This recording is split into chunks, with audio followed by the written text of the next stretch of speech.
Welcome back to another edition of Irish Illustrated Insider. I'm Tim O'Malley, joined today by Tim Priester of Irish Illustrated, John Bryce of Football Scoop and Irish Illustrated, and Pete Sampson of The Athletic. This looks a lot like the meeting we had with head coach Marcus Freeman earlier today, only that included Matt Freeman of Irish Sports Daily as well.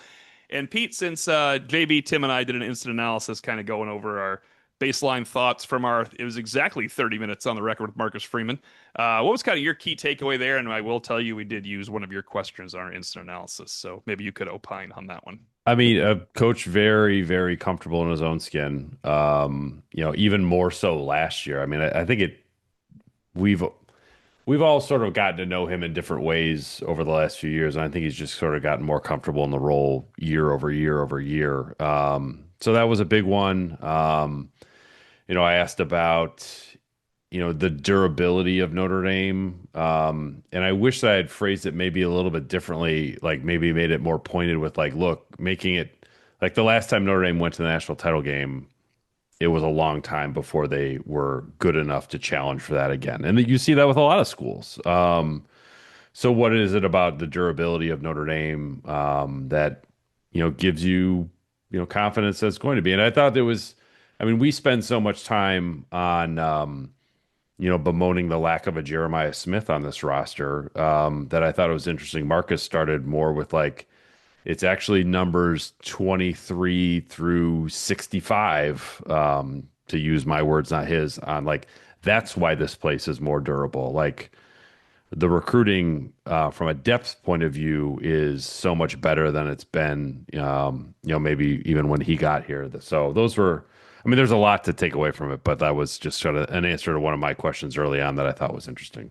And JB, you asked him about why he's a better coach now than he was 3 years ago. And I found that interesting because I think on this podcast 3 years ago, Priester, we were talking about, well, he's going to be a better coach in a few years than he is right now. Well, we've gotten to that point. And I thought it was a kind of a telling answer, too. Yeah, I wasn't sure I was going to ask that today. Ended up opening with that question of my first one. And I really enjoyed his answer because he was so transparent about how much better he is because of everything he's experienced. He talked about if he had a camera inside his brain 24 hours a day, it would show him reacting and responding and growing and adjusting to everything. You could tell he's done some stuff to make himself uncomfortable, the way he's talked about making his players uncomfortable to help them grow.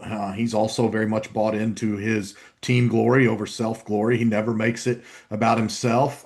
He's also, as we know, he's visited with Mike Tomlin. If I'm not mistaken, he spent some quality time last summer with Sean Payton. I know some people felt that that really paid dividends for Marcus Freeman. So I just think that he's proved as a head coach what made him so good as a defensive coordinator, and that is he's always looking to grow, evolve, learn, and get better.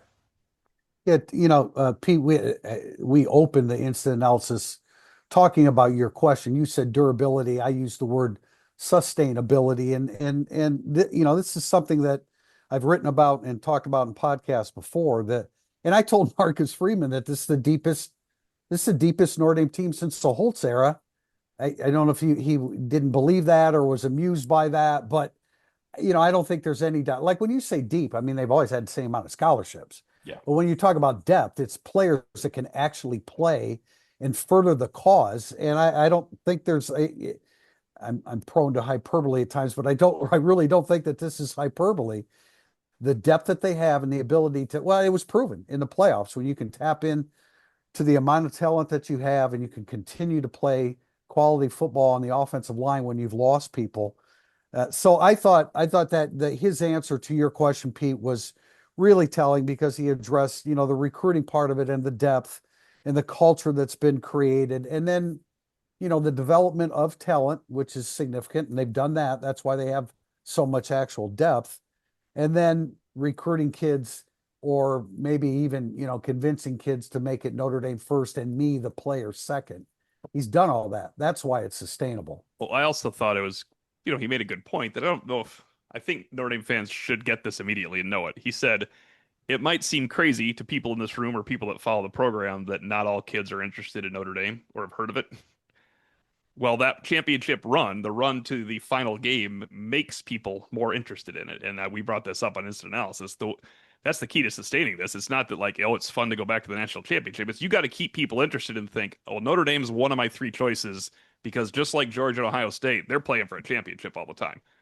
No one's saying, "Hey, TCU just played for a championship, man. I gotta make sure I check out TCU along with Ohio State and Georgia." It's not the way it works. And you could have looked at Notre Dame like that in 2012.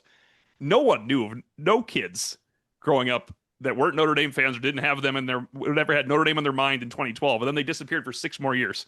And when they got on there, they got lit up. So it is important that they go back for recruiting as much as it is for the enjoyment of its fan base. Well, heck, I mean, you're in Washington, right? Like, Washington, who talks too. about Washington anymore? Right. That was like 2 years ago. Yeah, it was 13 months ago, 15 months ago. That's true. Yeah. I mean, that's and Priester, I'm glad you had the wherewithal to ask about injuries because I want you to talk about that. That was pretty important. We almost got done with on the record questions with Marcus Freeman and not having any conversation about the 4 very important injured players coming back. Yeah, I wanted to make sure that Traore and Botello were addressed on the defensive side of the ball, and Ashton Craig, and also Malachi Fields. John Bryce was the one that first informed us of his injury that he had to deal with. He wasn't here in the spring, so we didn't see any of his recovery from that. But those are 4 of the most crucial guys. Craig is really the last piece to the puzzle as you look at the starting lineup on the offensive line, and a huge one because they love him. He's the reason that Zeke Correll left Notre Dame, because they were going to give him the starting job in 2024.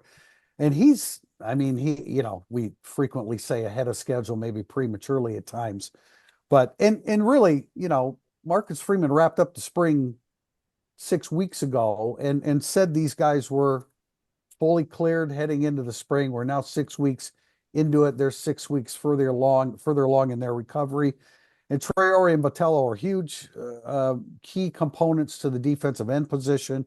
Craig at center and Malachi Fields is going to be the most targeted player among the receivers.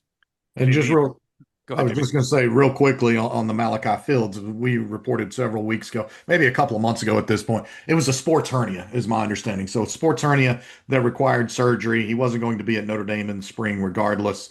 But Marcus Freeman today indicating that he's very confident that Fields and that entire quartet will be 100% full go. His quote was 100% confidence that they'll be ready to go for the first game. And then just cleaning up real quickly on the previous question. Bless you, SEC and recruits, more recruits taking notice. I made this point on instant analysis. I just don't think it can be driven home enough. Notre Dame won 4 games last year in the heart of SEC territory and then played very valiantly for the national championship, also in Georgia's backyard. And so I think that's significant. It's not just that Notre Dame went and competed for a national championship, it's that along the way, they won games in SEC territory that helped them elevate their profile, especially among that demographic, those young kids. I won't belabor my question about I kind of asked him about the difference between having an experienced quarterback and the young guys and how does that inform his offseason. We didn't touch on this part in instant analysis, guys. I think it was Matt Freeman followed up with, did you learn anything from your last quarterback derby? Which that was a really good question because Buckner and Pine doesn't remind people of Carr and Minchie right now, but back then it could have because people were super high on Buckner.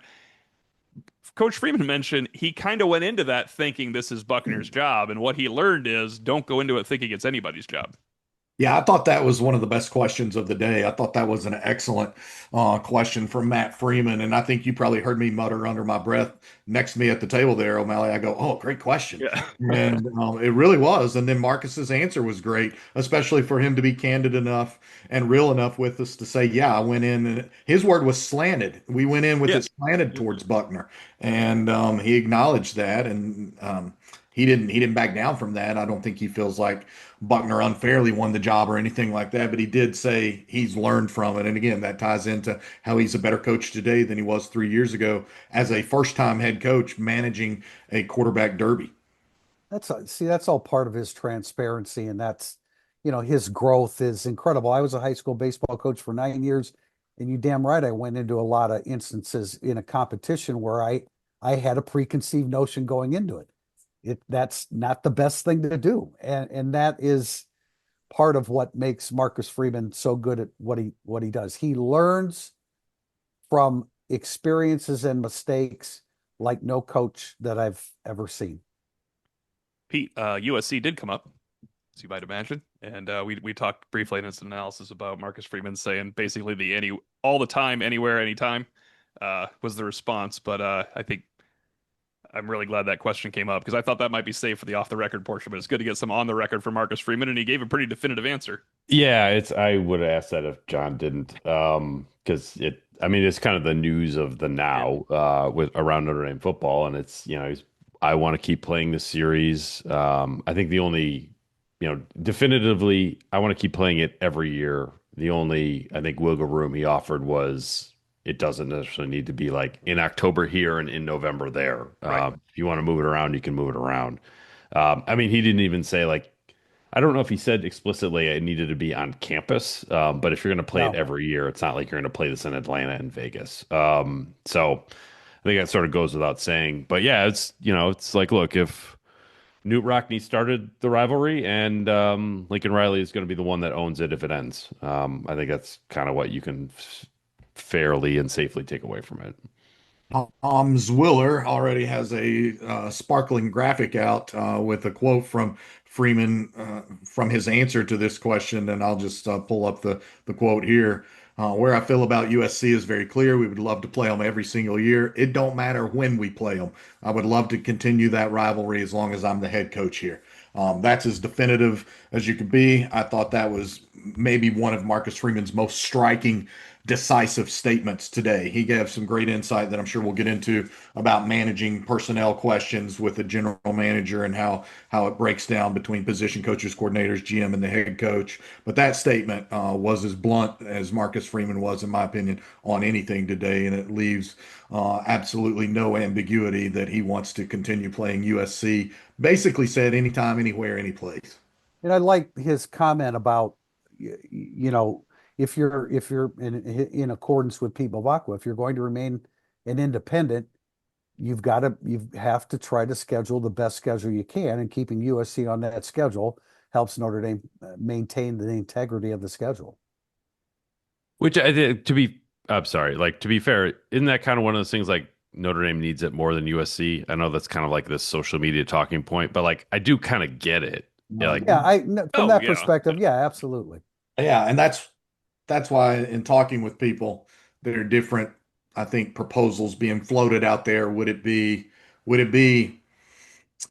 um 3 games at USC, 2 games at Notre Dame? Could USC end up hosting in 26 with that proposal that's on the table, and then starting a new contract in 27 and also opening as the host team in 27? I think USC feels very strongly, especially now in the Big Ten with 9 guaranteed conference games, that it's in a leverage position in these negotiations with Notre Dame.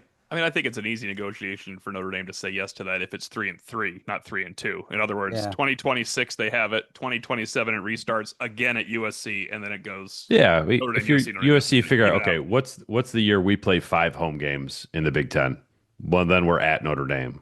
What's the year we play 4 home games? Then Notre Dame comes here, just like resetting that. And like Notre Dame hosted twice in a row due to the pandemic. Like I think you could justify that end, right? Couldn't you if you Yeah, were Notre Dame? as long as it evens out some pretty Yeah. much. I mean, that's you don't want to be giving away too much, but that's the way it would work, I would think. Priester, you asked the under the radar player question, and we got to be clear. He did not say Carson Hobbs, but No, yeah, I you said said that. Carson Hobbs. But then we got into some Carson Hobbs conversation. I thought was kind of fun for the listeners. Well, because we had fun in the spring with Carson Hobbs' uh, overabundance of confidence in talking to the media, and I brought that up, and he kind of indicated that that may be part of the issue. It's consistency with Carson Hobbs. It's not a matter of talent. And Tim, you and I were on the Hobbs bandwagon, especially in the spring, and I still stand by that. And as a player, you have to have a lot of confidence. You also have to have some self-awareness too. And I think that's kind of what Marcus Freeman was saying, that yeah, maybe he has to earn some of that confidence a little bit more. But he was really excited about the way he performed in the blue gold game, as were we when I was watching it in person, and then watching the replay on TV. JB, the actual three people named were by Freeman were the safety opposite of Don Schuler, and he did mention them all: Luke Talich, Tay Johnson, and Jalen Stroman. And I think that's interesting because I feel like Talich's blue gold game and the familiarity with him among the fan base has him ingrained in the fans starting spot. But I think that's a wide open. I think it's three to make two. I think Adon Schuler has a job, and then there's going to be two of those top three are rotating a lot. Yeah, and obviously they bring Strowman in with the expectation Right. he'll be able to play. But neither Tay Johnson nor Luke Talich did anything in the spring to dissuade the coaches from keeping them in the competition there. I think Luke Talich is better in the box. I think he's very close to more like a linebacker playing safety with really good athleticism, as we saw from the pick six interception return against Florida State. I also think it shows that he's a coach's son and has a great football IQ and a very high understanding of the game. I think the belief in the program is that Tay Johnson probably has the greatest ceiling of those three, and he probably flashed maybe even a little bit ahead of what coaches expected in spring with just how much he flashed and how well he flashed at times. So I think again, you've got Talich, who's very steady, who is really good in the box, as we saw in those goal line tackles. You've got Strowman, and then you've got Tay, who has the highest ceiling. Tay Johnson surprised me a little bit in the Jersey scrimmage, I believe it was. He flashed at that time. And I look, most Notre Dame fans, that Jalen Strowman's just a name. They haven't seen him. We have, and he's a big time hitter. So, keep Notre Dame fans should keep him in mind because I think there's a significant role for him. And as you said, Tim, you can certainly have a rotation going there at safety, and I think Strowman will be a part of that. I thought including Tay Johnson in the conversation was significant Yeah, I did too. He was the Yes, second one yeah. mentioned too. Yeah. because he would have been the one guy he could have left out. So to mention him with Talich and Strowman, I thought, okay, Tay Johnson is a guy that made a move that we all kind of thought he might have made, but Freeman certainly, I think, backed it up.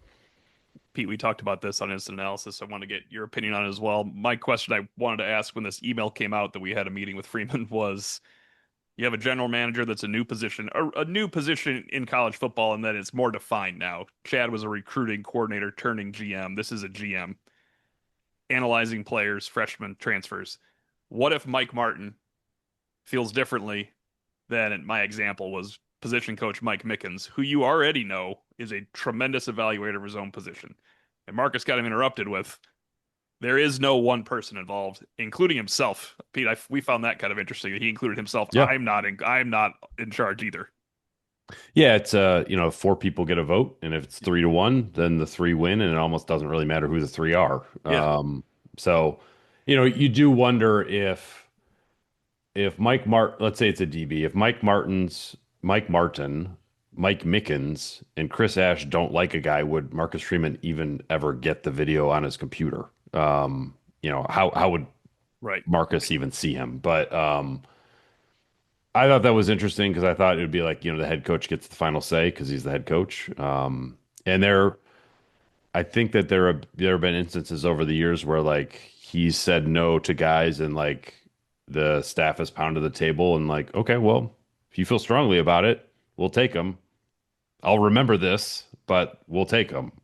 So yeah, I think that I thought was kind of interesting in terms of the evaluation dynamics because the GM is a new evaluator. I never got the sense that like Chad had a vote per se. John, you can correct me if I'm wrong there, but like I was much more like it was the position coach, the coordinator, and the head coach. Those were the three. And Um, Chad would almost bring the names to those guys, right? Bring the video yeah, to those guys. yeah. I think once he brought the video to them or brought the scouting report to them, that lets you know he believed enough in them for Yeah. them to evaluate, and they would go from there. So, as much as they used Chad out on the road recruiting last year, he did grow in that regard in terms of some of the players that they decided to offer, some of the players that they went after, or the fact they were able to stay in it with Madden Faremo till the end. But then there wasn't always uniformity on players they took or didn't take from the portal as well. Before we wrap up segment one, I know Priester and I I'll let Priester answer this one, but you and I have the same feeling on this. JB asked Marcus about transfer windows. So JB, lead us into that, the possibility of one transfer window and He was pretty definitive, as much as he can be, or definitive by saying, if I was forced to vote, this is my vote."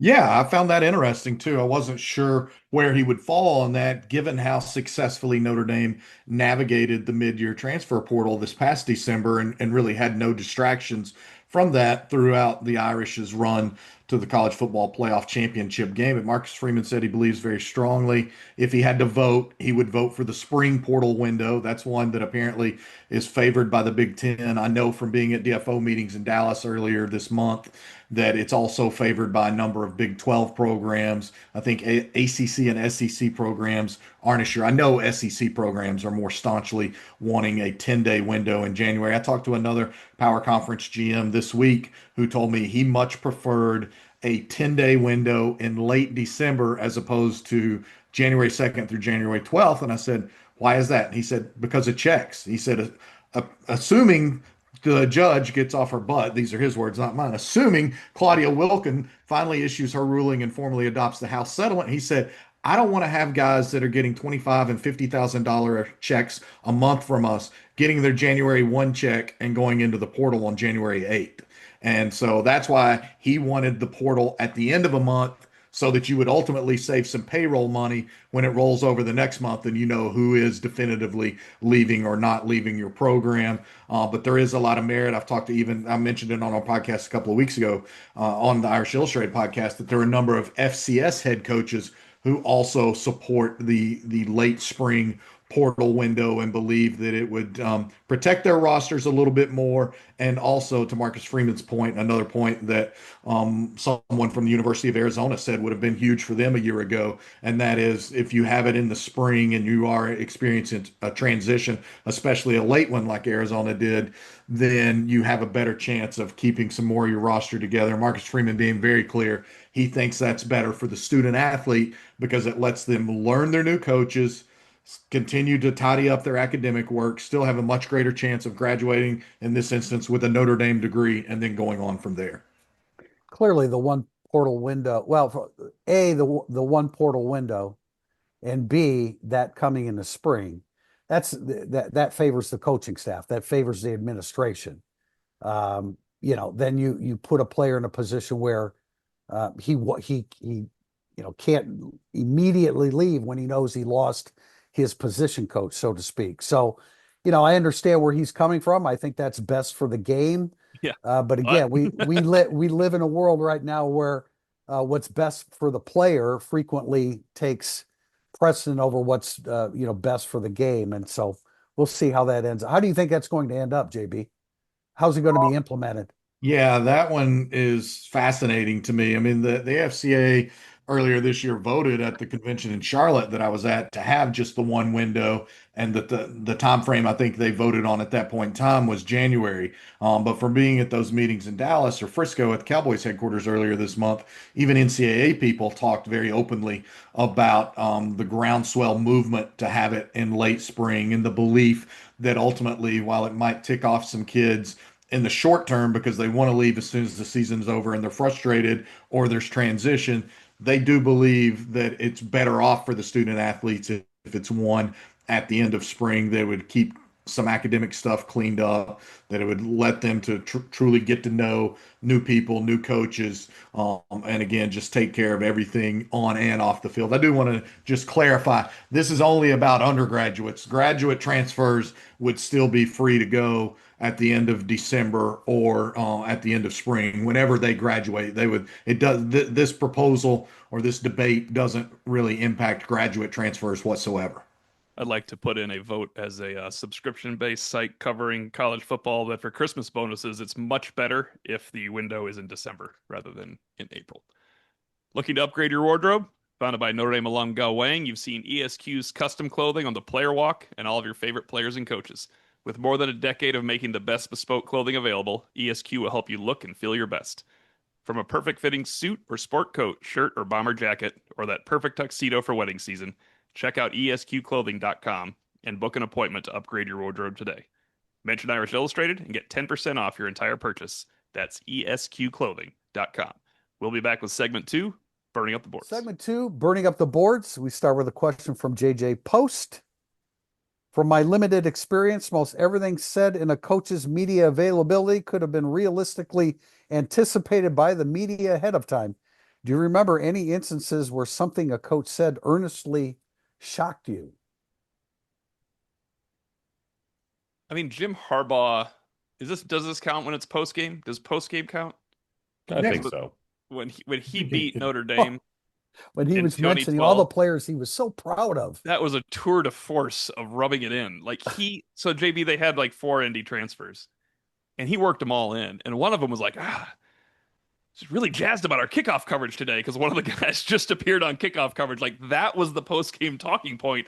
I think that was shocking that he just kept going. He opened with the kickoff guy. He went to the backup tight end, who I don't think caught a pass. Did he? Did Rulin catch a I pass in don't think that so. game? And talk about his blocking. He went to kickoff coverage. It was incredible. And also because of Pullian.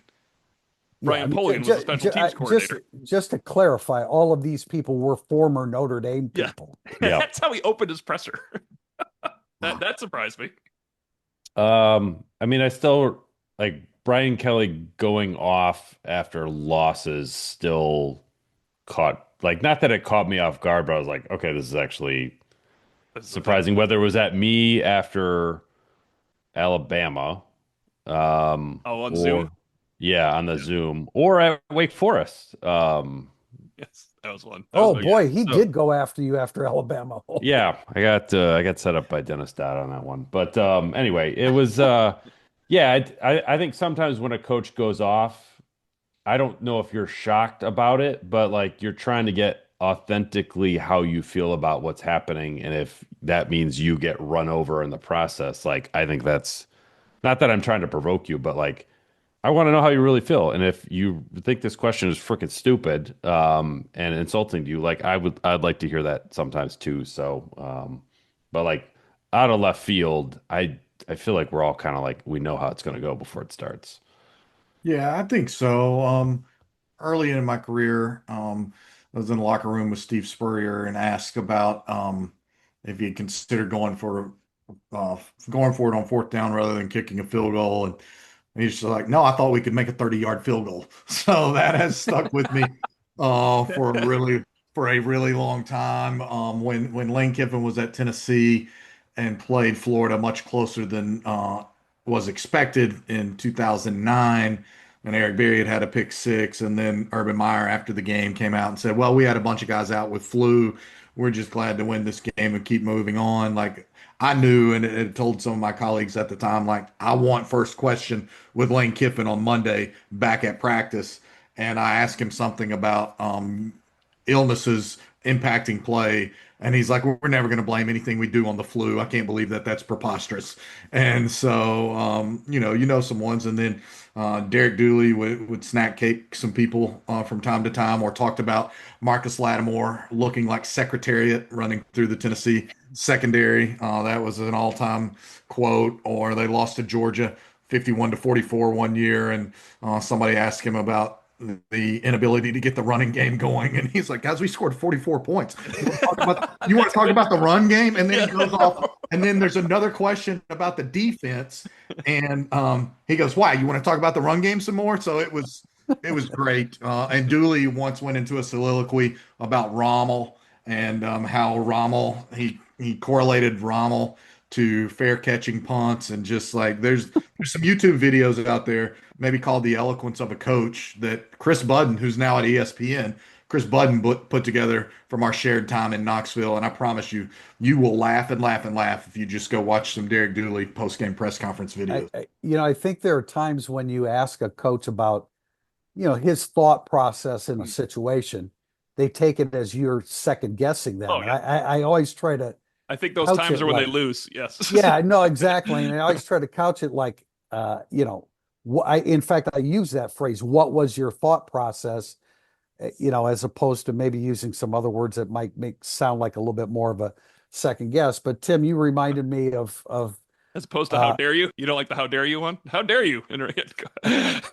well, you reminded me of a situation where I was with Charlie Weiss and some other reporters, and he had some comments about the personal life of the USC head coach, and I had no reason to think it was anything other than on the record about Pete Carroll, the other five people in the room took it upon themselves to keep it off the record because they sensed that it might not be received well. Well, that's not my responsibility to judge whether it'll be received well or not. So that one came back and blew up in my face pretty quickly, but I was just doing my job, and if I was put in the exact same situation, I would do the exact same thing.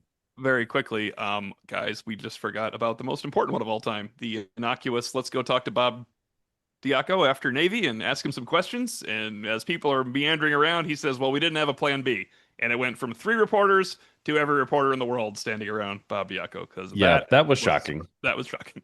Also, last time we talked to him. It's very true. From Irish Rhino, the number one priority of last season's offense was staying out of third and long. Will that be the same for this year's offense? And do you see the Irish improving on converting those 3rd and 7+ downs? I don't. I mean, this is a team that was plus 18 in turnover margin and only turned it over 15 times in 16 games. I think with a young quarterback, I mean, look, Marcus Freeman's an aggressive coach. They'll be aggressive in situations, but I think that there's going to be a greater emphasis on protecting the football when you only had 15 turnovers over the course of a 16-game season. So I don't know if 3rd and 7, you're going to maybe force the situation as much as you would have with Riley Leonard when you have a young quarterback. We'll see how quickly the young quarterback or quarterbacks develop this fall. I mean, I think they need to be better in it because they're going to be in it more. It's like Good point. I think they're not going to be. I don't think they'll be playing to make it to 4th and 1 as much as they were last year. Like I think that they That could was sort of automatic. set out on a series and be like, all right, let's just get it to 4th and 1. Like they're probably going to punt it more on 4th and 1 this year or 4th and 2, because they don't have Riley Leonard back there. So.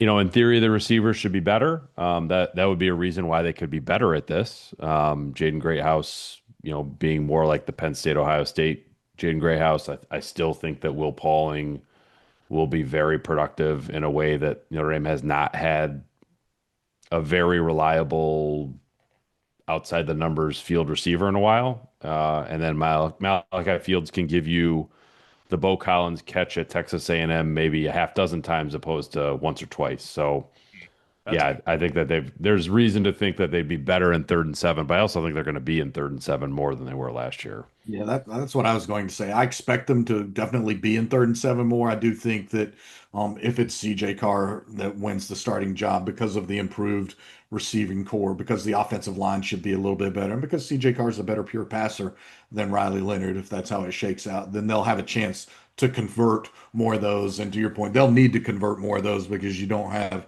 Riley Leonard as a bulldozer back there that you're going to run center right on 4th and 1 or 4th and 2. You know, Pete, I generally agree. Excuse me, Tim. I'm sorry. I generally agree with what you're saying about they'll probably punt a little bit more on 4th and 1 and 4th and 2, but you're also going to be running behind what should be a great offensive line. So that gives you a little different consideration as you progress through the season and whether you develop in that area or not. that's kind of why I might push back a little on there's more 3rd and 7s with the better offensive line and Love and Price and those guys. If the point is to, I know what you're saying. You can go on 2nd and 9, you can throw more now, so you might end up in third. Or on 2nd and 7, you can throw more now. You don't have to stay ahead of the chain, so you might end up in 3rd and 7.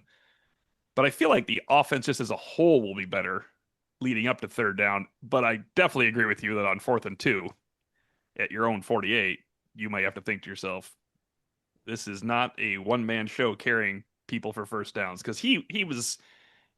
It was so much easier to run QB power than ever do a turn and hand off to someone. I mean, you were accounting for different hats, and even Freeman mentioned you're accounting for different numbers in Right. the box with Riley Leonard. Well, and real quickly, I would add that also Notre Dame's defense a year ago afforded it a hell of a lot of more opportunities to go Yes, for it offensively on 4th and short. And we all, I think, are in consensus that we expect Notre Dame to again have a really good defense this year. But it is a transition year for the Notre Dame defense into a new coordinator. So you have a brand new starting quarterback on offense and a brand new coordinator on defense. I do think that may ultimately result in fewer 4th down conversion attempts for the Irish offense. We have a question from Indy Dan 106 after Freeman's press conference. What are you looking forward to observing the most during fall camp and any takeaways that would impact your season projections of 10 plus wins? Go ahead, guys. I have an answer here. One thing that I written down that I didn't really get to ask much about, like I want to know how good he thinks Malachi Fields actually is. Because I think when you see some offseason analysis from different personnel people, like whether it be on ESPN.com or wherever, like you see Fields ranked anywhere from like this guy should be a second round pick to like I think ESPN had him as like the 44th transfer player. So like if he's the 44th transfer player, Second round that's pick. not No. moving the needle. No. A second round pick is more like the Claypool Boykin Yeah. junior senior years for those guys. So I just I want to know more about how good he thinks or how good they think Fields could be because I everything I heard about when they were courting him was like they expect this guy to be a stud. Marcus didn't really come out and like go there with us today, so that would be one. But there's not. I still think 10 plus wins. This is a playoff team. You know, is it as good as last year's team? I don't know, but I still think it's a playoff team. I think that's a great point on Malachi Fields, especially, and I've shared some of this on previous podcasts. I think I wrote a little bit about it earlier in the year as well, back in January when I was at the AFCA convention and got a chance to visit with a number of ACC coaches, assistants, and otherwise.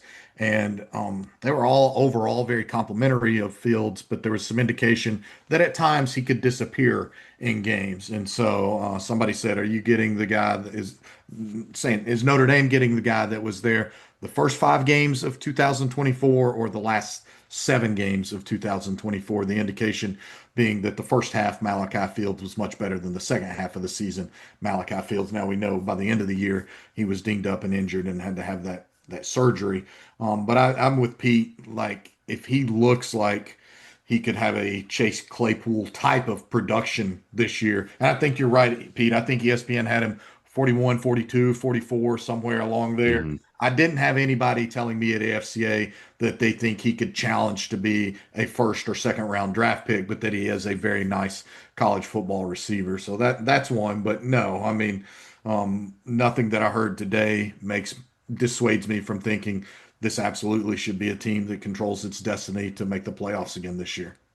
I guess the question I would have, Tim, excuse me for a second, but if Malachi Fields disappeared, was that Malachi Fields or was that the lousy quarterback play they had the last couple of You didn't years? like the Calandria era of Well, your I life? thought I kind of like Calandria going into the Notre Dame Virginia game, but I didn't like him coming out of that. I look, I haven't, those that JB, those ACC people would know better than I.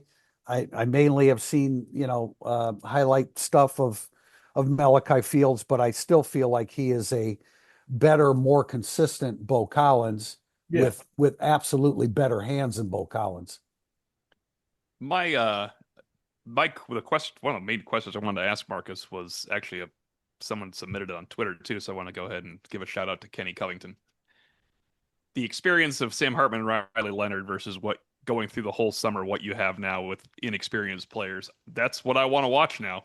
Does this change anything? I need to see when the starter is chosen, how definitively that happens. I assume it will be quick. Does anybody push back on they will choose their starter quickly? Whether it's, Nope. I think that'll be quick and they'll move on with life. I want to see if being a year and a half in the system is more important than having all the experience that Riley Leonard had. Because I thought that was a great point by Marcus that pushed back on my exact question. But that's the new thing I want to see, because if they are if they hit the ground running offensively, they're in good shape. Their quarterback, I mean, if their quarterback hits the ground running, because Jeremiah Love's going to, and the offensive line's going to. Yeah, I just like I expect CJ Carr to be accurate. Yeah.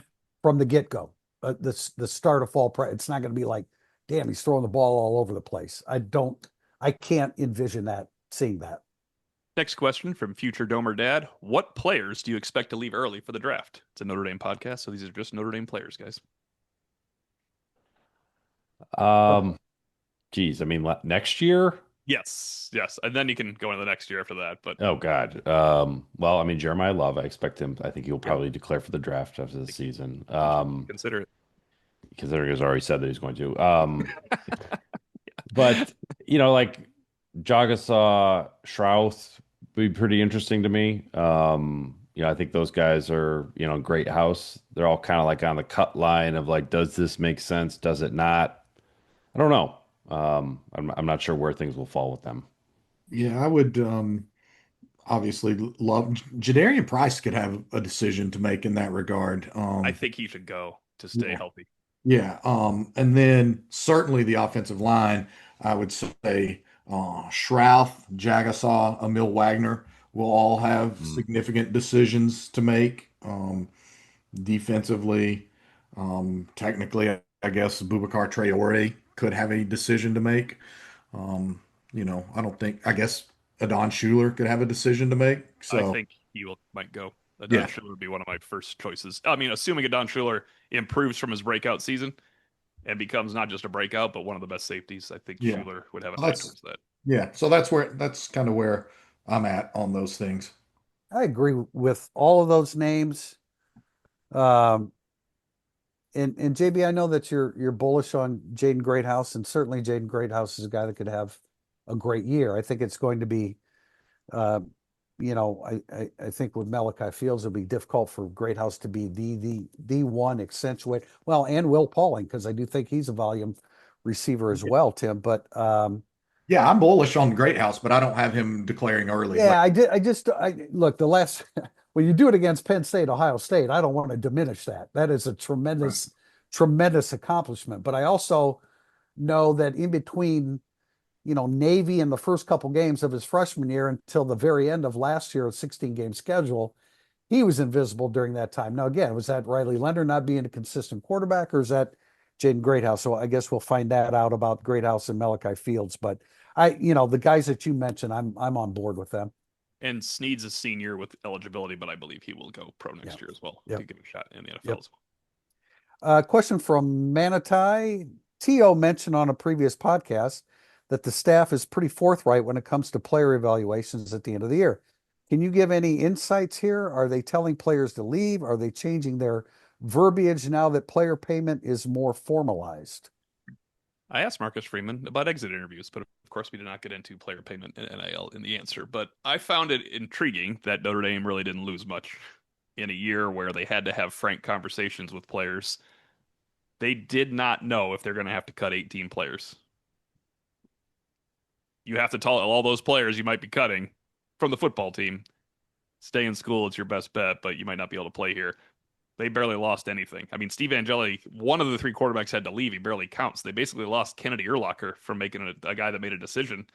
Who else besides from that first transfer window where the three guards left, or the two guards in the center left, did they Well, lose? Marcus Freeman interpreted the guys staying a lot to academics. He Yeah. mentioned that, think about it. The guys that leave this program, there's only a very select few that end up playing beyond the level they just played on. So he credited the academics. I think it's hugely the culture that Marcus Freeman has created. It's a lot of things. I mean, if you buy into Notre Dame, it's a very comforting place to be for a student athlete. I thought I like that Marcus sort of like didn't take credit for the culture because I think Yeah, he's he like, even look, I said did. I'm not taking credit for the Yeah, he's just culture. like, look, this is a Notre Dame thing. It really doesn't have much to do with me. Where like the players see like my golden ticket for life is here at the end of the road. I'm gonna stick around for an extra year and do that, and then I'm gonna go grad transfer somewhere else. I think there's a stickiness to Notre Dame that is pretty unique that, was true, when Brian Kelly was here. It's not Yep. like they had guys running for the exits here. I think it's been true kind of since the beginning of time. The other part is I think he's very smart to lean into how much like I totally support a grad transfer at this program. We don't want you to transfer until you get your degree. I think it's just a smart way of doing business because then when those guys can graduate early, Notre Dame's coaching staff can be aggressive is the wrong word, but they can be like, all right, this is perfect timing. We'll help you find a landing spot. Let's move on. And it's easy to say that to someone that's about to graduate, or you have to accelerate their process to graduate. It's a lot easier to say that than it is to a sophomore that wants to transfer away. I think it came off weird last year when he said it because it was, I don't want to misquote him on this, but I think it was about Mickey And he was saying, well, he's going to graduate from here, so we totally support this. I remember thinking to myself, I wonder how that's going to be taken. It shouldn't be taken any other way. It was a kind thing to say, really. Like, hey, I support Jaden Mickey for wanting to leave. He's going to graduate from this university first, because that way you are still a player's coach, even though he needed Jaden Mickey as a backup player when he was transferring. And I would note this is actually a study done recently on 247 Sports Recruits, and my colleague Zach Barnett wrote about it in depth this week at Football Scoop on the transfer front. They analyzed 1,000 top 247 players from 18 to 2021 and found that the players who stuck with their original school were 5 times more likely to be drafted than those players who transferred Wow.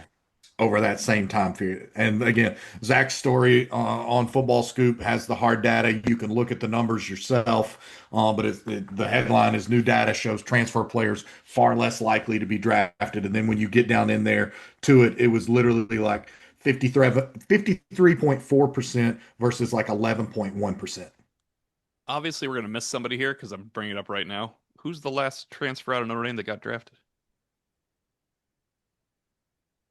Not graduate. Not graduate. Oy.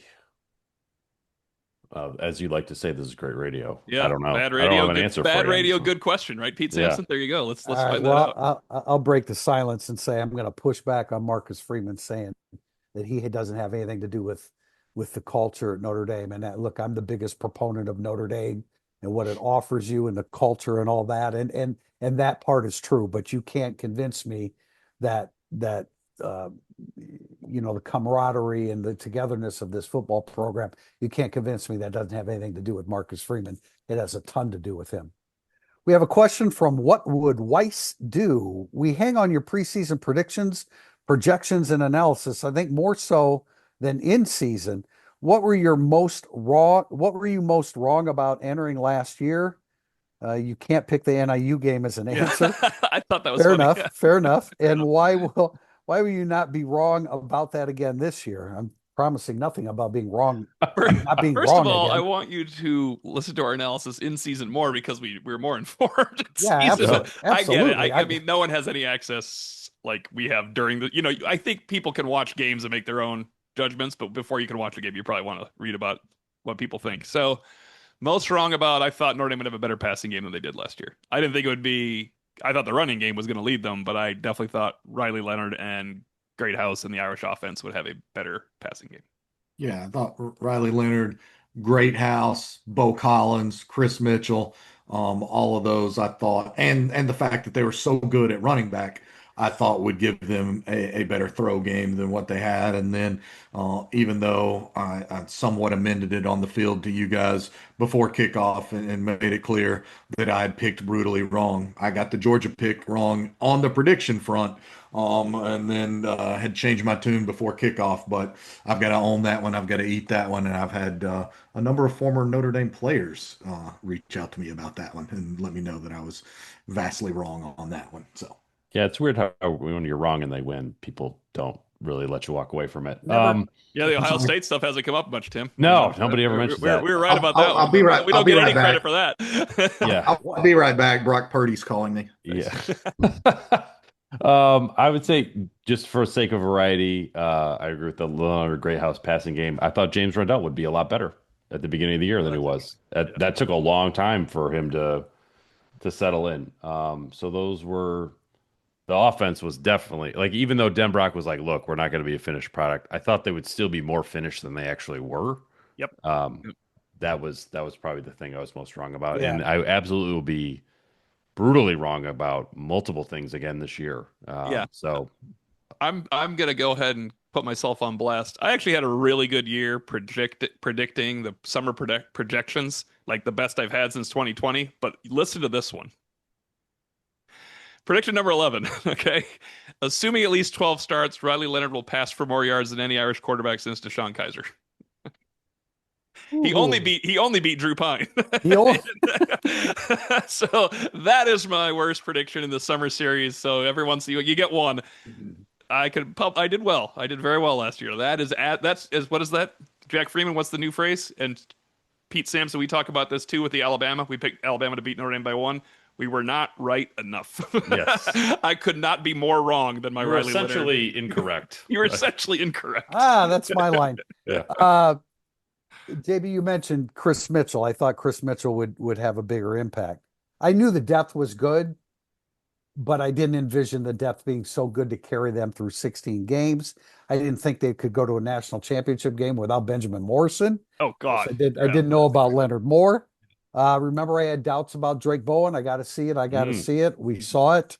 Absolutely. Did any of us anticipate Don Schuler being that good? I mean, that good out of the No, chute. not until A&M. Where you're like, Nope. ooh, look at that guy. That was kind of the when you get to see. And I thought of one more. In 2023, the ball just seemed to find Xavier Watts, and I thought, well, he's not going to have that kind of season again. You're right. I was right. He didn't have 7 interceptions. He only had 6. He's really good. I think this is an example of this for next year. And I think you guys are in agreement to a point. Like, I'm leery about how much they're actually going to miss Jack Kaiser. Like, I know people love the new linebackers. Yeah. I'm like, oh God, this is something that really bothers me. I also could see at the end of the season, we're like, well, actually, they didn't miss him at all. Like, I think by KVA the end of the was season, just that good. I think by the end of the season, they might not. The first 2 games is kind of like, remember how they didn't miss Bertrand and Leafau against A&M and everybody was amazed, and then they missed them insanely for 60 minutes in 4 quarters against Northern Illinois. Yeah. And then they bounced back after that. Pete, I think that's a great point because the odds are very great that Kingston Viliamoas is going to be a great player right now. Yeah. To a large extent, he already was last year, and Bowen showed that he's legit, going through the playoffs. So I think that's I hesitate to say it because Al Golden would hesitate. Al Golden would hesitate. Absolutely, absolutely. Yeah. But I think to your point, Pete, KVA is about to become a star with Bowen, and they have other good players besides them at linebacker. Our final question from West Coast Irish. This was on the message board. Can you explain what types of questions you're looking for or the types you like to have answered? I've submitted several over the years, but I haven't gotten a good one worthy of the pod. Well, here you go. After years of listening, I can't find much of a pattern. And then he put in some patterns that I've omitted because I don't agree with him. However, he did then say, so help us help you. What makes a great question? P.S. I love the levity. It's fun when there's laughter. I got a good chuckle out of what do you listen to mowing the lawn? So O'Malley and I have always been the ones picking the questions. So you guys answer this first. Well, I've never had a voice. And so I've never picked the question West Coast Irish because I've never had a damn voice on this podcast. Well, Tim, we've had West Coast Irish questions before. We have too. There's so many things wrong with the submission. West Coast Irish, you're not listening to all the podcasts. I know we've had you. I miss the what do you listen to mowing the yard question. Actually am getting ready to go mow the yard as soon as we tidy up here. So I will tell you that I take great pride in the eclectic nature of what I listen to mowing the yard, and I will quite literally go from Willie Nelson to Snoop Dogg to Post Malone to Zach Bryan to David Allen Coe to occasionally some Hank Williams Jr., a hell of a lot of Dave Matthews. Taylor Swift. A lot. No. A lot of Dr. Dre, Ghetto Boys. I will listen to Ghetto Boys and T Grizzly every time I'm mowing the yard or going to the gym as well. So, I am a veritable cornucopia of diverse music. Well, there's your voice. Now you have a voice in the podcast. And I do, I want to actually, I'm glad I was brought up because I want to amend what I said whenever that last podcast was. Because I mentioned all the, the great rock and roll, but I like you, JB, I listen to a broad cross section of music, not as much country as you, but a broad cross section. Of course, I'm from Northern Indiana, and you're. I don't really listen to very much new country at all, with the exception of Zach Bryan. And so Jess listens to far more new country. I do like the classic country because some of it is so absurd. Chris Stapleton, you listen to him? Occasionally, like I don't have a full Stapleton album or playlist, but I've got a few songs that I listen to. Pete, we're best part cutting you about off this, here. no, I the was best gonna part about say, the segue is we're not answering his question yeah, at that all. West Coast Irish, the best questions are the ones that prompt a tangent where we can't remember what the actual question was. And Wait, so who you asked this killed it question? with this one. I, Absolutely killed it. Got and I it. and That's I all. know for a fact we've had West Coast Irish not just one, but we've had multiple questions. So, but it took a question like this for us to throw them back on the podcast. Next time we have a podcast on June 2nd, maybe we'll actually answer West Coast Irish intended question. But until then, for Tim Priester of Irish Illustrated, Pete Sampson of The Athletic, John Bryce, ready to go mow the lawn? What you got there? JB's Fire Gym Mix. Oh, nice. That's good. I am Tim O'Malley. Thank you for watching and listening to Irish Illustrated Insider.